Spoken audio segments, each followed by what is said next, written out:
Welcome to the M2I Alternative Investments Chat, where we demystify the world of alternative investments and financing for entrepreneurs and investors alike. With these discussions, we hope you're more empowered to unlock new opportunities in your business or your portfolio. Hello and welcome to another episode of M2I Alternative Investments Chat. I'm Erin and this is Erica. And today we're going to be talking about the 5 biggest misconceptions that companies face when having a debt offering or sponsoring a debt offering. So first off, we can jump into what a debt offering actually is. If you want to kind of hear some more information, we have a episode where we jump into debt offerings and the different kinds of debt offerings and different rules. But just as a quick overview, a debt offering is a way for a company to raise capital by issuing bonds or notes, P notes, promissory notes, to investors. The company essentially is borrowing money from investors under the agreement that they'll pay that back, usually with high interest over a certain amount of time. And the companies usually opt for this type of capital raise to ensure that they don't have to give up a portion of the ownership of their company equity, and they're able to just take on some debt instead. So we can jump into that first misconception. What is it? All right. So when people think of a debt offering, we'll go into 5 big points that are misconceptions. So number 1 is debt offerings are only for large corporations. Here's the thing. To grow and to thrive, many companies need to take on additional capital, no matter what the size is. Small, big, large, everything else in between. So it's, to support existing operations or to expand their business. Financing can help companies get into the right position and take advantage of available opportunities. You need money.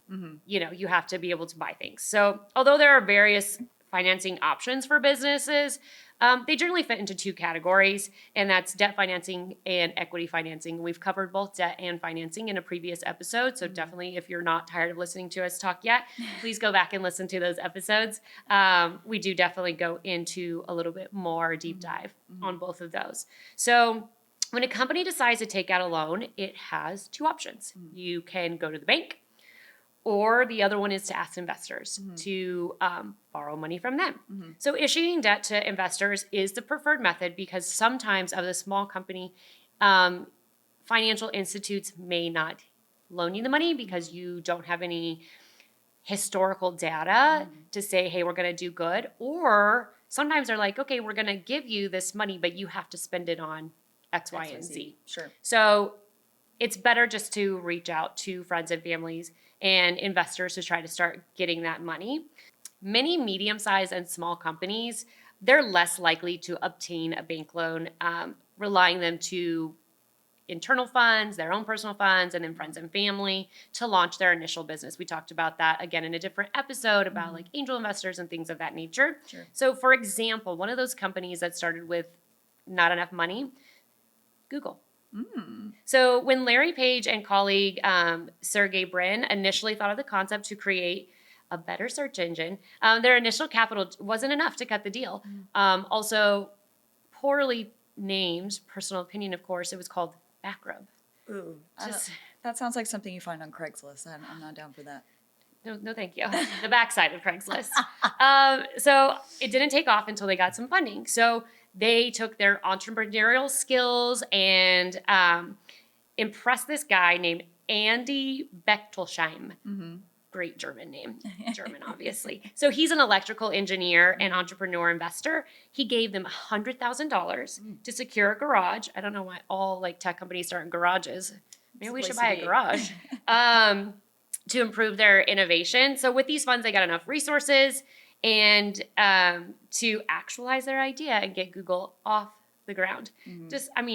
Think about what the online world would be without Google. Right. It's an adjective now. Yeah. I Googled it. Yeah. I say Google for everything, even doesn't matter which, even if I'm looking through my emails, I say, I just Google this word. And I'm like, it's not really Google, but it's literally but yeah. Yeah. So that's one misconception. Let's go into another one. Okay, yeah. Number 2, debt offerings are too complex or costly, which we do hear this a lot. corporate debt offerings can be complicated. A lot of capital raise can be complicated, just in general. Makes sense. But there are a wide range of rules and regulations that companies must follow when issuing debt to investors, but it's not impossible. And there's a lot. That also means there's a lot of different ways that you can issue debt. Debt offerings must be structured properly. If it's not structured properly, that could cause serious problems for your business if you're not following those rules or you're not financing the right type of debt for your company. We also know from a past episode that there are certain limitations on the amount of debt that you can raise Right. with certain regulations. So you have to make sure that if you're wanting to raise a certain amount of capital, that you're following the rules and regulations that allow you to do that. Got it. You need to remember that corporate debt is a type of a security. And if your company is considering issuing a debt offering, you should consult with an experienced securities and corporate finance attorney, which we say this all the time. You should always have a lawyer or someone that's giving you that legal advice when you're doing anything with finance, just because there are so many rules. Yeah. Right. And your attorney will obviously help you assess all of the available options, what sorts of ways that you can raise that debt, and will also help you figure out what lines of credit you should take and what are the appropriate steps for actually structuring that debt offering for your company. That's good to have somebody in your corner. Yeah. I mean, I would not suggest trying to do any of this by yourself. In some cases, there are actually tax deductibles for raising money through debt financing, which can be a really great benefit.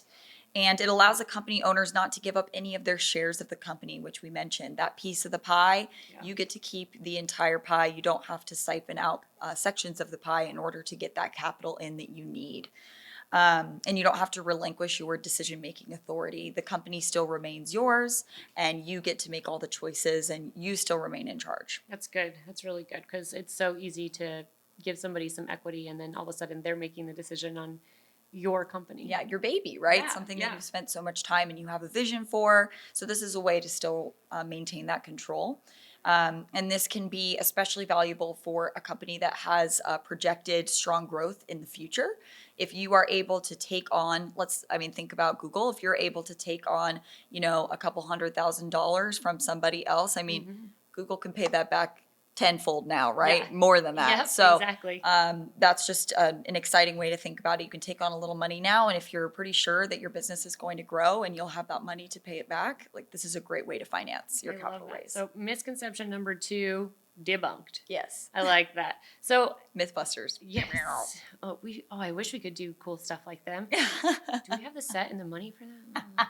Write that down. Let's do that later. Anyway, so misconception number 3 is that debt offerings will overburden a company with debt.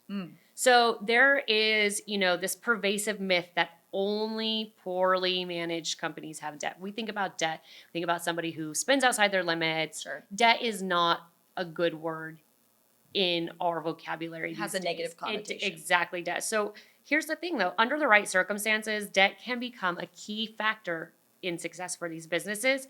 And if you're avoiding incurring debt because you think it's bad for business, there's a good chance that you're making a mistake there, buddy.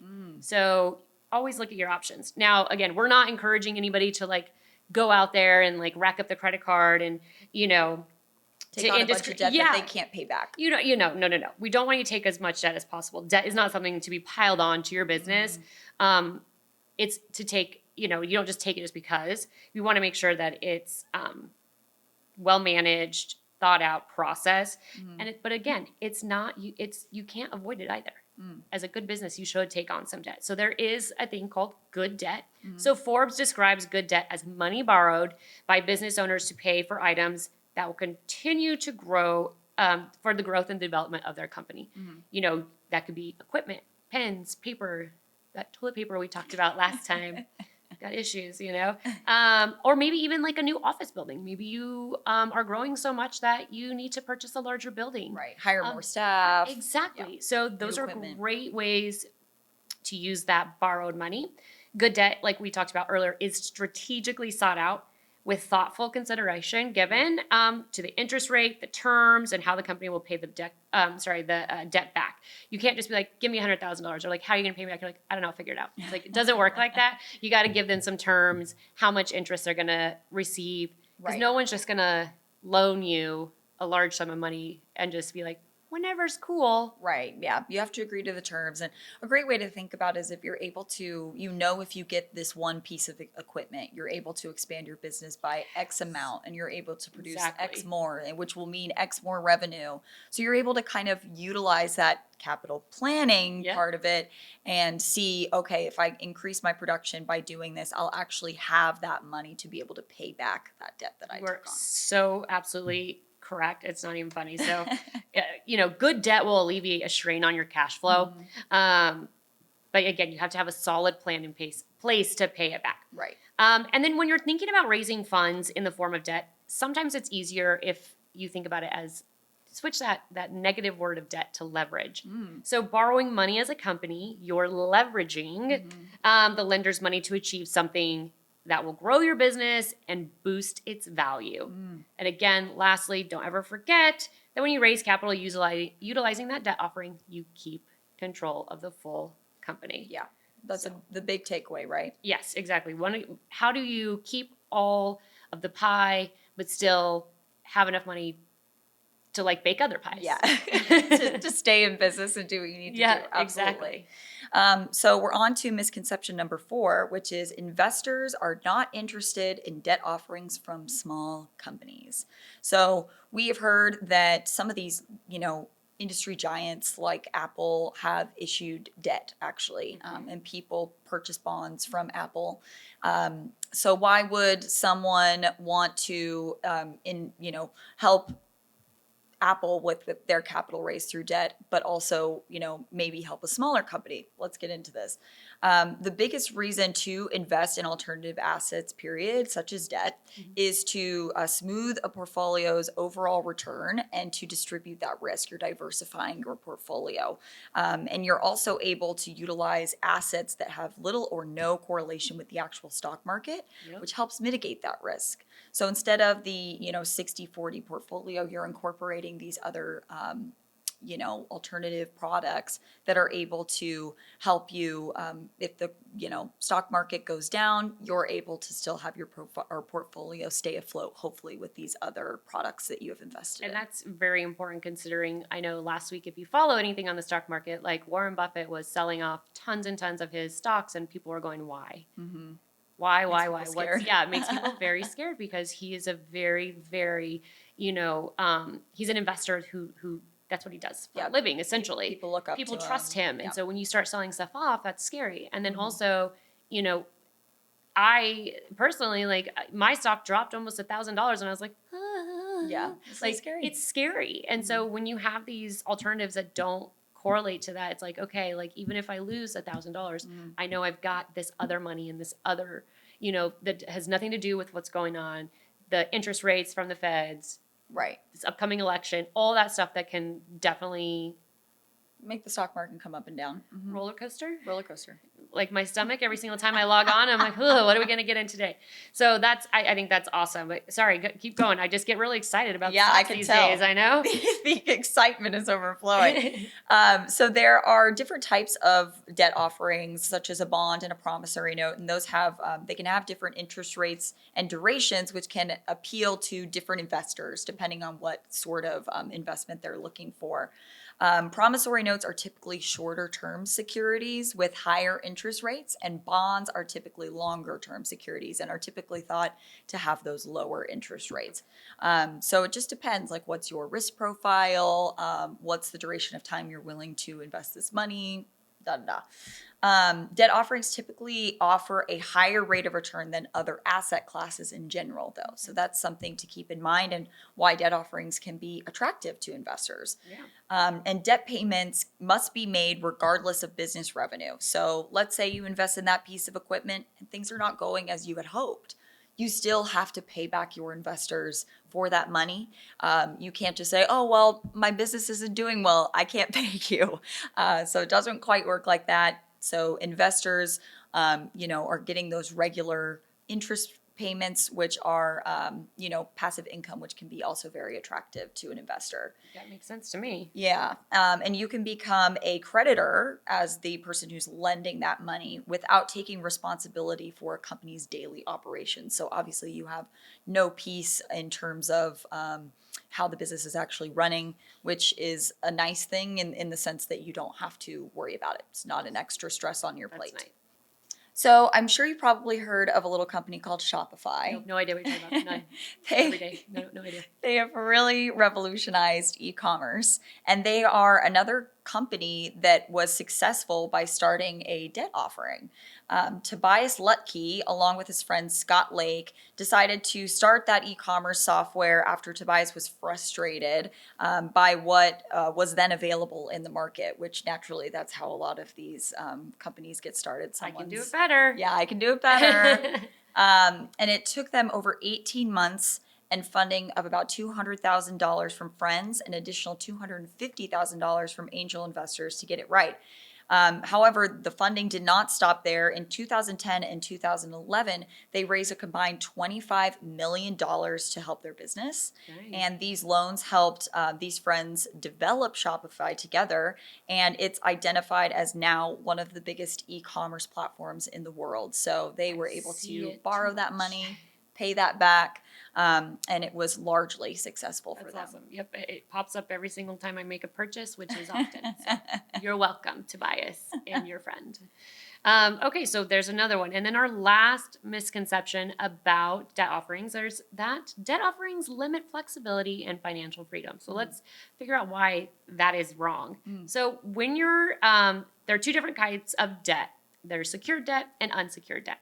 So secured debt is debt backed by assets that are used as collateral. The assets is a pledge to the lender in case the borrower doesn't repay the loan. If the loan isn't paid back, then the lender has the option to seize that asset. Yeah. So think of like a car loan. Like when you go to purchase a car, your lender gives you all the money and you buy the car. If you miss a payment or several, as the lender, you can go in and say, okay, you're not going to make the payments. Thank you very much. I'm going to take my vehicle back and I can resell it. So you can recoup those gains. You're not out any money. So that's a nice one. And then secured loans generally have lower interest rates because you have that collateral. So it's a lower risk for lenders. So you don't have to worry about, I don't know, are they going to make the payment? Well, what am I going to do? I'm expecting this. Right. So that's really nice on those secured ones. Now there is unsecured debt, and that does not require collateral. So when a lender makes a loan with no assets held as collateral, it relies on the borrower's ability to repay the loan. But with unsecured debt, the borrower is bound by a contractual agreement to repay the funds. So if something was to, if they weren't, you could take them to court. It would not be fun, but you could, because there is a contract there. So when you're using a debt offering, your company gets to set the rates and the terms for the investors. That's what's really cool. You get to say, this is how much I need, this is what I'm going to pay you back, and this is when I'm going to pay you back. And they can offer financial flexibility in a few ways. One is that customization, just like I was talking about. You, unlike bank loans, that they're like, this is how much money we're giving you, you need to pay me back this much on this date. No, like there's nothing to talk about. Right. Here you go, sign it, Right. and move on. No, companies and investors can negotiate specific terms that suit their respective needs Right. and their preferences. So it's really great that you can be like, you're the lender, so you get to say, hey, I'm going to pay you back this much at this time, and the investor can be like, okay, cool, I like those, or they can come back and you guys can negotiate. That's really cool. There are competitive interest rates.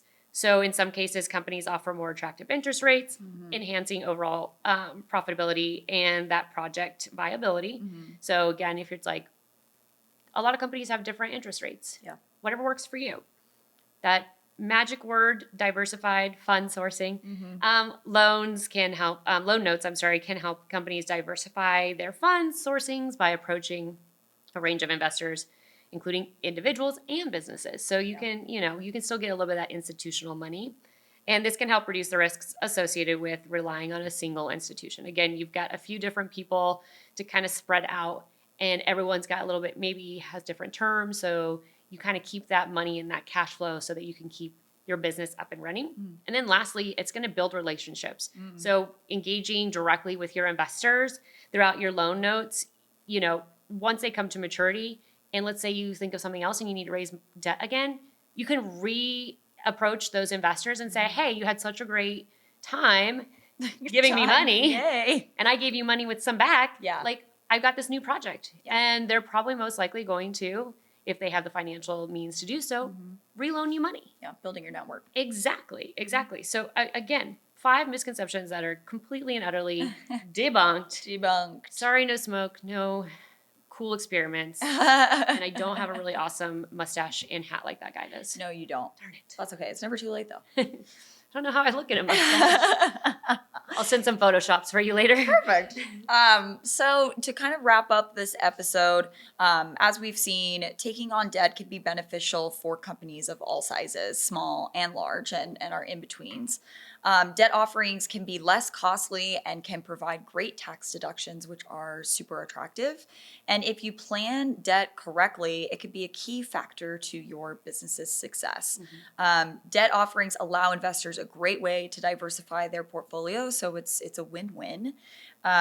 And they allow the company to stay in the driver's seat so they don't have to give up any equity in order to continue to grow their business. Keep that pie. Keep that pie. Exactly.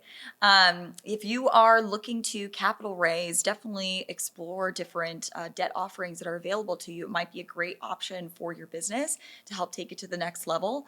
And of course, don't forget that legal advice. Consult with a lawyer and do your due diligence. And we're so glad that you joined us today for this episode. We'll see you on the next one. Bye. Thanks for joining us. Stay tuned for more insight in our next episode. And don't forget to subscribe to continue the journey with M2I. See you next time. Content provided in this podcast is for informational purposes only and should not be construed as professional, financial, or investment advice. This podcast should not be construed as an offer to sell or a solicitation of any offer to buy any securities. We strongly recommend that you seek advice from a qualified professional before making any financial decisions.